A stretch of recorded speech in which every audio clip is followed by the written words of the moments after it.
afternoon. This is Susan Matson, Master Gardener, with another Master Gardener, Jennifer Davenport. And this afternoon we're at Faith Lutheran Church in Spicer at the beautiful community garden. It is a time of year when everything is ready for harvest. Lots of tomatoes, beans, squash, zucchini, carrots, flowers. So I'm going to turn it over to Jennifer, who is the coordinator for the garden, and she will talk a little bit about some of the rules, not really rules, just some of the suggestions for the gardeners here.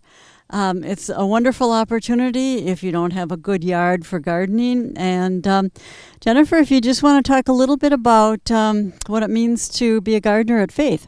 Okay. Well, thank you, Susan. This is our year number 6 in the community garden. As you can see, it is very productive again this year. We have 64 plots and I think about 58, 59 actual gardeners. A few people have double plots. A couple people are growing a plot simply to donate to the food shelf. And a couple people are doing plots of pumpkins and squash to give away to people in the fall. Okay.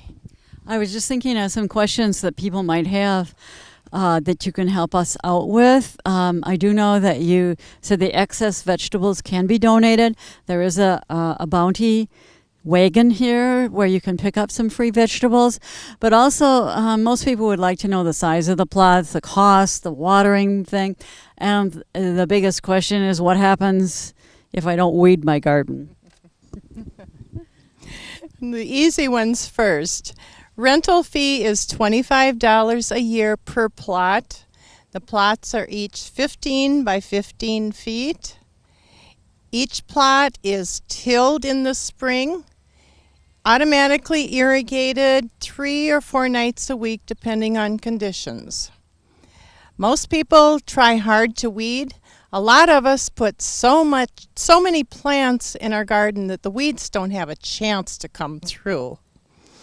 Those that don't keep up with their weeding probably get a call or an email from the coordinator, maybe a second call or an email, and after that, I just kind of turn the other way. So you don't have a weed police person? Not really.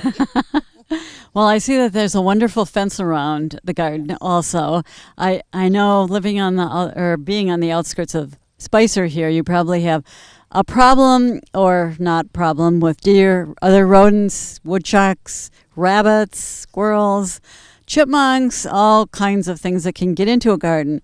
And so maybe you could tell us a little bit about when the fence got up and how you actually paid for the fence and anything else you can think about the property itself.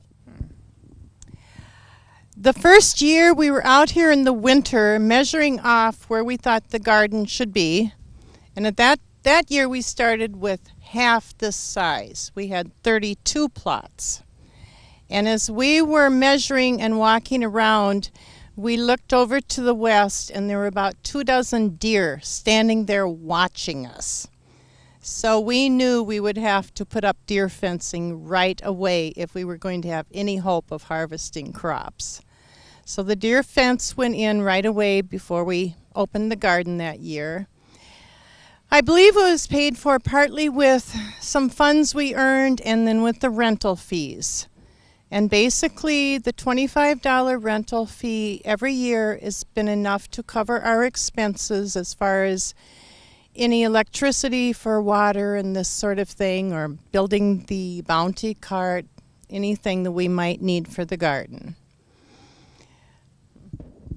That all sounds really good. I mean, you've almost convinced me now for being here the second year.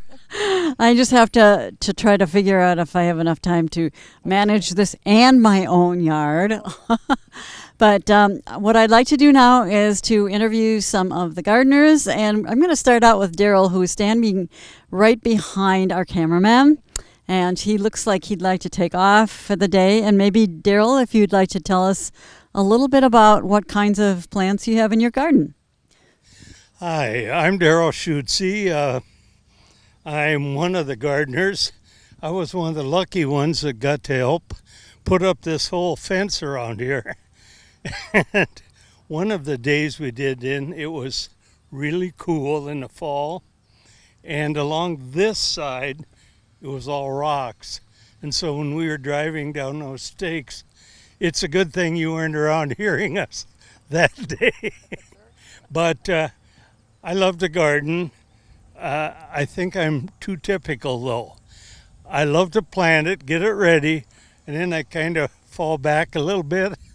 So I don't weed as much as I should, but I plant a lot of tomatoes and squash, green beans, onions, and beets.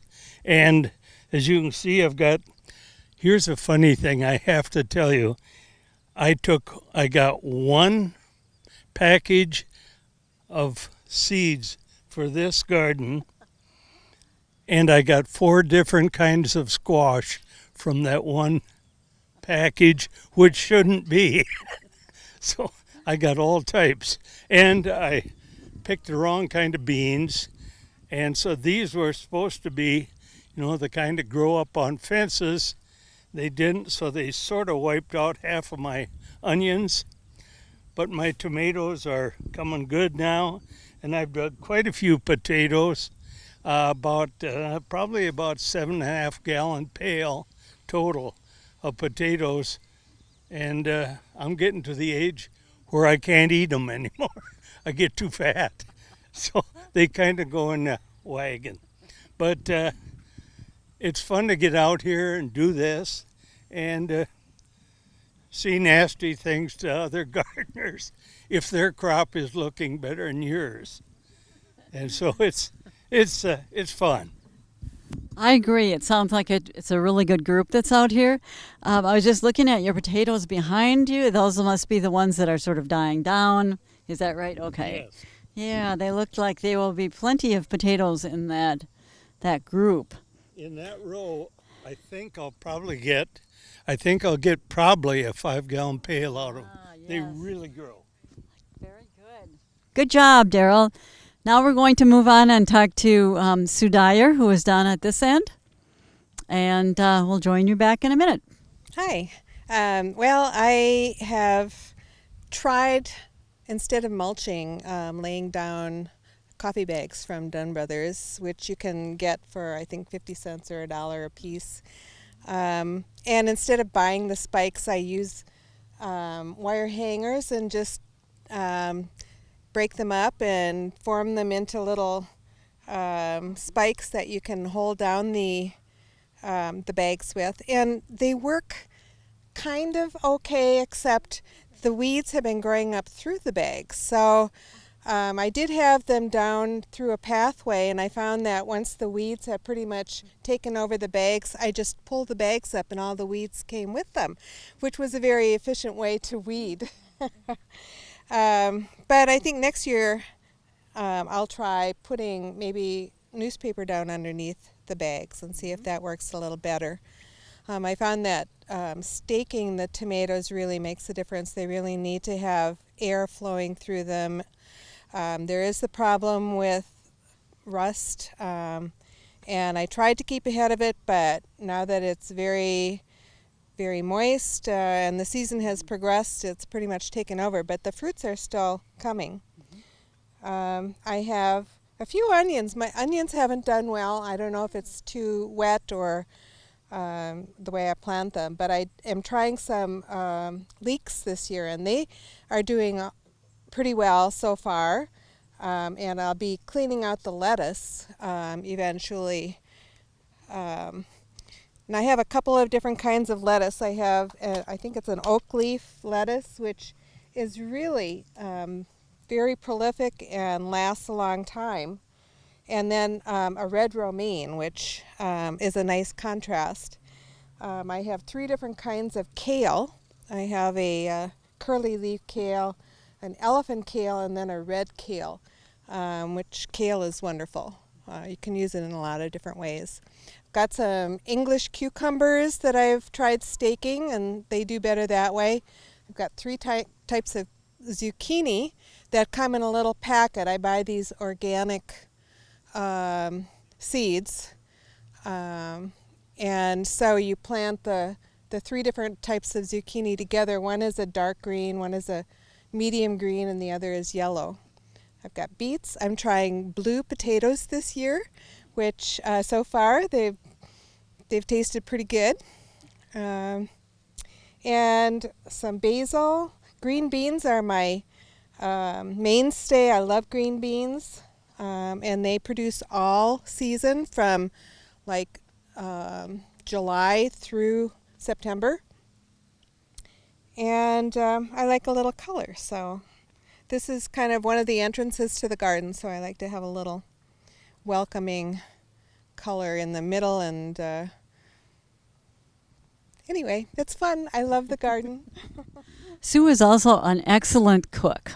I need to mention that. And so she's trying some different vegetables in her garden, and I'm sure she's probably coming up with some recipes that are a little bit different, a little bit more unique. I'm going home to roast tomatoes this afternoon. Wow, that sounds really good. And the tomatoes are really doing well here. I also see that she's using some bottles on top of her metal stakes over here.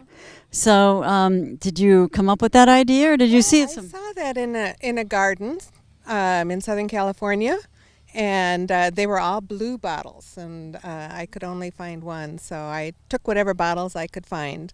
And it's just for decoration of sorts. Well, I think the garden's really, it looks so attractive to have the flowers, especially at the entrance here. Also the different colors of the lettuce and the romaine, the kale, and the other vegetables. It's a really good contrast, and it's beautiful when you first enter the garden. Not that the other gardens aren't beautiful, but this one is particularly attractive for an entrance. So now I would like to take you down to another area where we have a lot of tomatoes. Down on her hands and knees next to me is Kit, who is doing some weed pulling and vegetable picking. And I will turn the microphone over to Kit so that she can tell us a little bit about how she's planned out her garden and her successes and her failures. Oh, thanks, Susan. Well, I'm down on my knees in my beans. I'm growing French fillet beans, both yellow and green, and then I have flat Romano beans, which are kind of a flat Italian bean, and they're all variations of green beans, and so I'm down picking them now after a couple days of rain. My garden is surrounded by a wide variety of tomato plants, both heirloom and not heirloom. Cherry, there's a big bunch of cherry tomatoes right in front of you, Susan. And I have a bunch of green zebras back here. Those are some of my favorite. And some heirlooms in the corner and all around. I also have many rows of beets, another row of leftover green beans, a variety of green beans because I had extra seeds. I have kale, and then in the back I have two different kinds of cucumbers. I have an English cucumber, which are the long kind you see in the grocery store wrapped in cellophane, and then I'm growing a shorter little kind of cucumber. I also have Brussels sprouts back there and some jalapeno peppers. And I have a little miniature eggplant that's really cute. I should show you that. And then I've got a row of two different kinds of kale. And I like the kale, but it grows a lot. And so that's kind of standing up in the middle. And my garden layout is planned, since we have sprinklers in the middle and I rent 2 plots here. I put my taller plants on the outside, hopefully, which are the tomatoes, and then the other things on the ground. Oh, by the way, I also have parsnips over here, which I'll pick after the last frost, and I've already picked all my turnips. They grew a lot faster. It's the first time I've grown turnips. They grew really, really fast, and so they're all harvested. And I have a lot of beets left to harvest. I have 3 different kinds of beets. So let's go. Let me show you these eggplants because they're really cute. All right, these are I just have one eggplant plant, and this is the little eggplant plant I grew, and you can see them down here. There's quite a few. They're small. I'll pick one. I'm not real fond of eggplant, but the littler ones like this tend to not get so mealy and mushy and seedy. And although they're usually longer, but I think they're kind of out. And I was talking about the English cucumbers. Here's one of my nice English cucumbers that are growing. And the jalapenos. These are the Brussels sprouts here. You can see them growing up the stem. Actually, I forgot my knife again to harvest them, so that's a problem. I'm really impressed. So now I'm going to ask you a question that I asked you when the microphone was off. Tell me what you do with all your vegetables. Well, I have a lot of good friends. I give them to. I put a bunch in the bounty cart when I have extras. I freeze. I make a lot of tomato sauce, and I also roast tomatoes. So I have dried tomato, roasted tomatoes, and tomato sauce that I freeze, and we eat a lot of tomatoes. I give a lot away. The beans, what we don't eat, I blanch and freeze, and the beets we'll eat a lot. And my son Ben loves beets, so he gets a big box of beets, as does my mom if I get down to Iowa. And then my friends get a lot of the bounty too, as well as the bounty cart. It's wonderful. Yes, it's really an incentive for people to garden on their own. If they're thinking about it, this is one way we can be encouraged. When you look at a small spot, not too large, one plot is 15 by 15, I believe, and you can grow an awful lot in that size. So now we're going to look at a couple of raised beds, which are down at the other end of the garden, and then check out the bounty cart. All right, I'm over here with Harley. He has been picking vegetables since I got here. He also has a beautiful garden that's really well maintained. His wife, Jennifer, does do the flowers, and he does the vegetables. Maybe like to talk a little bit about some of the varieties and your experiences here. Well, one of the things I really did wrong this year, I didn't read the packages before I planted the tomato seeds. So I've got a lot of little ones that I don't care for too much. But the big ones are starting to come. And there's red ones, yellow ones, and orange ones. There's 3 brands there. Zucchini here that kind of got away from myself. Yes. And probably this week what we'll end up doing is pickling those beets. I just picked those this morning. And with the weather, they kind of got away from me, but they're doing all right. Also today, I picked a lot of peppers. So it's really a great harvest day. And of course, it's a beautiful day out today anyhow. Well, with the rain we've just had, it looks like it'll probably be really nice for the next month or two. So what isn't ripe right now, I would say will probably be ripening in the next few weeks. Anything else you want to about maintenance of the garden? No, it just need to come and visit quite often. And this thing in the corner is planted just really for the flowers. Can't remember what the color of that bean is, but it's a special bean, and it's all red, so that's just kind of a focal. So I think that's scarlet runner bean, maybe scarlet runner beans. Yeah, that's kind of what it looks like. But what a nice addition to the garden. So we're Rudy and I are headed over to the bounty table right now to check that out, and then we'll finish up with the raised beds. Okay. Behind me and Jennifer is a raised bed, and there are 2 of them at this end of the garden, and they are an easy, accessible type of gardening, and you can find different varieties of them. You can find them on wheels even. I noticed that there were some that had, but these are much easier for some people who don't really care to crawl around on the ground, pulling weeds, picking vegetables. And so you're actually at a height, almost at a table height. So I think this is an option for some people. I know that the community garden in Willmar at the community center has about 4 of the raised beds that they have for rent there. So this is for those of you that don't want to get down on the ground, and the older that you get, the more this is sort of tempting. And then next to me on my right is the bounty table. And that is available for people to contribute their vegetables as well as pick up if you are coming through here at Faith Lutheran. There are a number of all kinds of different vegetables that are extras. So for those of you that are interested, this has given us a good view of a community garden in Spicer.